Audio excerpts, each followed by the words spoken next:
Okay, here we have our Crease Beast toolkit. This is our goalkeeping special. Everything you need to train your goalkeeper comes in a handy dandy mesh bag, so it airs out and keeps the dirt and wet from staying in, getting nasty in your bag. Has a front zipper pocket, if I can get to it. So you can put keys, lanyard, whistle, tape, any kind of miscellaneous stuff you need. I like to keep a screwdriver to keep the heads of the sticks in there. And inside the bag comes our multicolored tennis balls, two-tone. We have green, red, blue, orange, and not in this pack, but in most of all of the others will come with a yellow, like a golden yellow. So we use this for our ball tracking, and lots of people use tennis balls to keep from for goalkeepers to gain confidence. They don't hurt if they get hit with them. So when we teach our technique, we start almost every progression with a tennis ball. Then we have a no bounce ball. What this does is we use this when we do low shots and we're learning our low shot technique, so that the goalkeepers have to get their stick all the way to the ground. A lot of times common mistake is they just put their stick down, but it doesn't quite get all the way to the ground and the ball bounces under it. So this ball, because it doesn't bounce, forces them to get all the way to the ground. Then we have a screw ball. It's got ridges in it and it bounces funny. So again, the closer out to the bounce they get, they're going to be able to trap the ball without it bouncing away from them. And this is a weighted ball. Can I stand up? The weighted ball is not to be thrown at the goalkeeper. It's super heavy. It's going to leave major bruises. Could do some major damage. So we don't use this to throw at them. We use this in our cradling skills, so for some juggling and some strength for our forearms. We don't use this in gameplay or drills where it's actually moving at them. Then we have our lanyard, and what you'll see in one of the drills is we tie this to the face mask. We loop it around the face mask, clip it on the back of the goalkeeper's net, their stick, and what it does is it forces them to get their body behind. So if they reach for their stick out, they're not allowed to lean away to be afraid of the ball. We want them going towards the ball. So what this does by putting it on their face mask, it forces them, when their hands go to the ball, then their body has to go. And the more they lean, then their feet are going to go. So, and it's kind of cool to always have a lanyard, because we put your keys and your whistle, whatever else on it, but it's what we use it for here. We have two fitness bands. They're two different resistance, and these are fitness loops. And we start, the yellow one is actually less resistance. The orange one is a higher resistance, and we put it around their feet, like so. Step in and wear it down low on their ankles. And basically what it does is when they step, this is going to force the second foot to come up. So if I step, you probably can't see me now, and it slingshots the second foot. And what that does is allows them, when they step, to not have to think while they're learning to get their second foot to come. This is really good to use if you have a goalkeeper that likes to just lunge for a ball. What we want is their body all the way behind the ball. So when their second foot comes over, then they're in a better position to use their body. If their stick doesn't block it, their body's behind it. And then we have the weight. This is made by Crease Beast. And basically it's a shaft weight. It goes at the top of your stick where your head meets your shaft. You just stick it around the top. Helps if you get the back side of your net out so it fits securely around your stick. Show me up here. And now we have a weighted stick. It weighs 1 pound. Okay, so now when they do all of their stick work, because the weight of the stick is up here, it's going to give them faster hands. Okay, so they can also cradle and do clears with it. So that is the shaft weight. The cool thing about this particular weight is it fits a men's stick, and it also fits a women's stick. So you can use it for all different things. Your field players could use this as well. But also, if you're having your goalkeeper use the men's stick for some of their handwork, then you can put this on there as well, and they're still able to get the weight. So that's that. So that's what comes in our toolkit. It's called the Crease Beast Goalkeeping Toolkit, and everything you need to train your goalkeeper. The other things that you would need that doesn't come in the kit, we use the men's, just a typical men's lacrosse stick.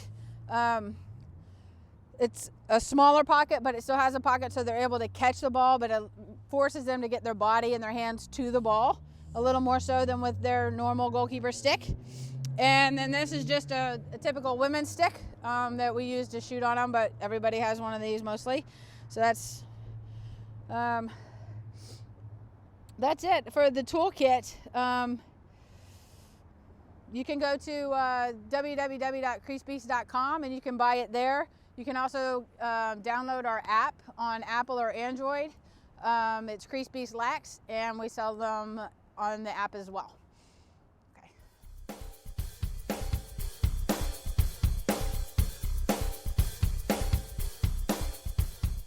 Okay, the next troubleshooting that we're going to address is stepping away from the ball and reaching one direction and stepping the other, trying to save the ball as we step away. Common problem or issue that goalkeepers have is they're a little bit afraid of getting hit with the ball. So they just want to let their stick do all the work, and they want to move out of the way as they throw their stick towards the ball. So this handy dandy little lanyard, what we're going to do is we're going to loop it through the face mask, okay, and then we're going to clip it to the back end of the stick to their net, okay, and then she's just going to hold her stick like normal. And what I'm going to do is I'm going to toss tennis balls, okay, and the whole idea of this is I'm going to toss the ball, and this is going to require her to step towards the ball. If she reaches, her body's going to want to go, her head's going to follow, and that's what we want. We want everything behind the stick, okay. Come back, this time try and step away and reach that way, okay. If she steps left and reaches right, then it doesn't let her go very far. Okay, so this is just another physical reminder for her that she's not stepping towards the ball, okay? So we're going to set up the next drill. It's one that we've already done. We're just going to we're going to manipulate the drill just a little bit differently to work on getting our body behind the ball.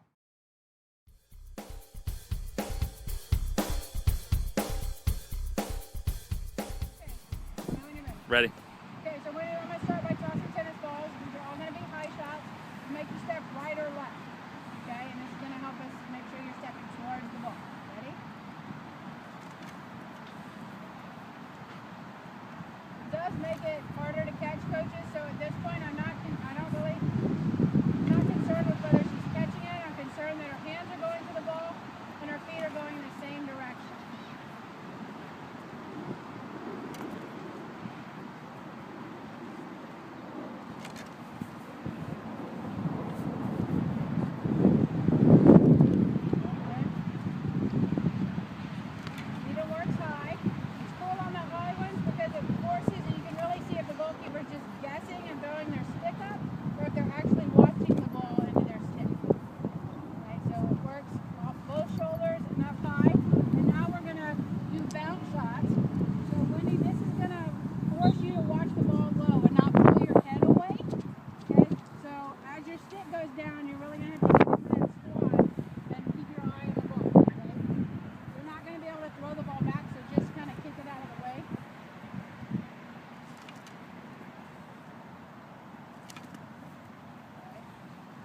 Going to the ball first, and that's going to force her to find it. She's not going in the right direction.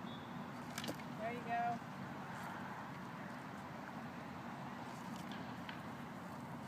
Basically what we have is a three-part process that we want to work simultaneously. We want our eyes tracking the ball, our hands shooting to the ball, and our feet taking us to the ball all at the same time.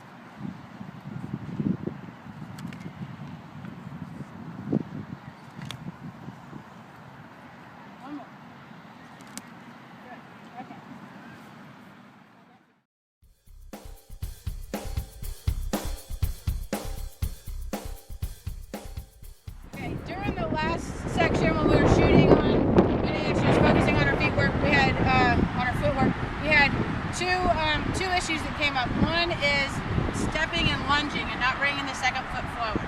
Okay, so we're going to take a few minutes to address that and how you can break that habit. Okay, so what we have is just a fitness loop. Okay, and what we're going to do is we're going to stick it around both of our legs.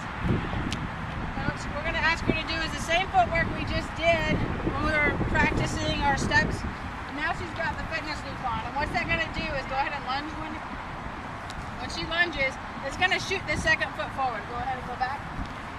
So what this does is it allows that second foot to come up and develop muscle memory without, go ahead, just keep doing that, without the athlete having to trigger that and remember to do it on their own. So it's just a way to break a habit.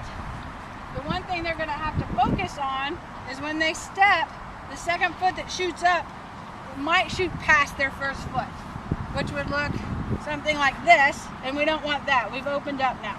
So again, we want both of those toes parallel to each other. So she's going to have to think about, where's my second foot stopping? The band's going to remind her to bring it and to kind of force it for her, but she has to remember to stop it in place. Okay, so go ahead and go to the left now. Let's do 3 or 4 that direction. Okay, and again, she's thinking about stopping that second foot. The band's going to help her remember to carry it with her. Step, step. Good. One more. Good. Okay.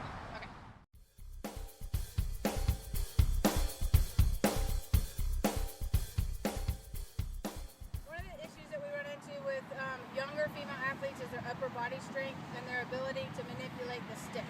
So what we have here is a shaft weight, and we're going to place this at the top of her stick where the head meets the shaft. This weight weighs, it's a trade secret, not really, it weighs 1 pound. Okay, so oops, it's not a lot of weight, but it's going to give it enough to where she works with this and can manipulate the stick with this 1 pound weight on it, that she'll be, when we take it off, she's going to be lightning quick. Okay, so what I want you to do now is put your toes at the back end of the line. Okay, and we're just not going to worry about our footwork, we're just going to worry about our hands. First I want you to move this hand up to the middle of your stick. There you go. Okay, and all I want you to do is squat down into a low save, and I want you to twist and manipulate your stick head into a low save as quickly as you can. Okay? Go ahead. Good. Come back up. What we're looking for here, just keep doing this at your pace, is to see how quickly we can get the ball, or the stick, from top to bottom. Okay? And I'm trying to get her, what I want her to do is I want her to look, and I want her stick to end up on the top side of this line. This line's about 5 inches wide. Okay, so I just want to make sure her hands are away from her body while she does this. Good. And every time that stick is square,